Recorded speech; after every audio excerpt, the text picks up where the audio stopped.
అందులో చాలామంది పేరెంట్స్ నా దగ్గరికి వచ్చి మా బాబుకి పదే పదే జలుబు చేస్తుందండి, దాదాపు ఏడాది పొడుగుతా ముక్కులు కారుతూనే ఉంటాయి, కొన్నిసార్లు మాత్రమే జ్వరం వస్తుంది అంటూ ఉంటారు.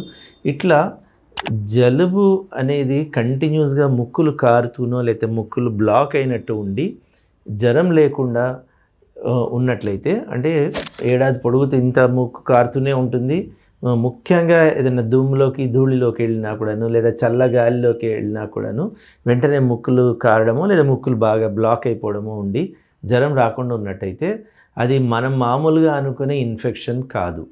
దానికి అలర్జిక్ రైనైటిస్ అంటారు. ఇది చాలా కామన్గా చూస్తున్నాము ఈ మధ్య పిల్లల్లో. దీనికి ముఖ్యమైన కారణము ఇంట్లో ఉండే దుమ్ము ధూళి కానీ లేదా చల్లగాలి కానీ.